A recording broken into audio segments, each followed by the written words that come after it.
Retro Game Camp opened its doors a few years ago as a relative newcomer to the Akihabara shopping district. It has two locations right across the street from each other. This time around, I visited the Dungeon location in a basement past bins of $1 overstock cartridges. Retro Game Camp probably has the worst prices in Akihabara, an area already overpriced compared to the rest of Japan. Take this copy of Sonic the Hedgehog. Retro Game Camp sells it for about $40. You could literally walk 5 minutes up the street to Trader and buy the same game in good condition for $10. Look at this loose Model 2 Mega Drive. Retro Game Camp has it for $140, twice as much as nearby shops like Book Off or Mandarake. That's not to say that everything here is insanely overpriced. This PC Engine core graphics is less than $100, not bad by Akihabara standards. $300 for a loose Neo Geo is probably more expensive than what you'd find out in the countryside, but you'd be lucky to find it at all. On the other hand, $500 for a boxed PC Engine Duo R is pricey, especially when it lacks the manual.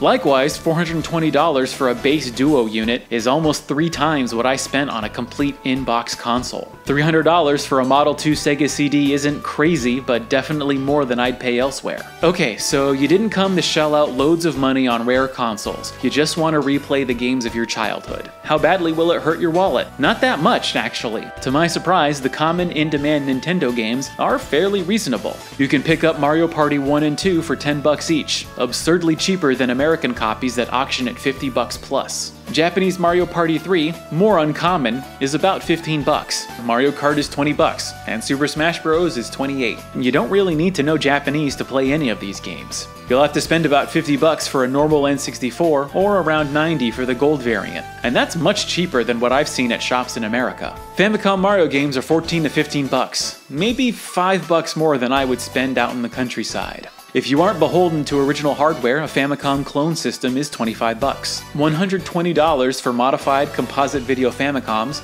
or $130 for AV Famicoms, is about average for Tokyo.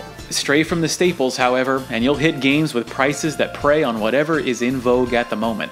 Selling Mother 3 for $80 feels almost criminal when you can buy it for much cheaper elsewhere, sometimes at half the price. $650 for the rare Mother 3 Game Boy Advance Micro is about $50 less than some listings on eBay. Shenmue 2 at $140 is shameful, but not unexpected with the anticipation building for Shenmue 3.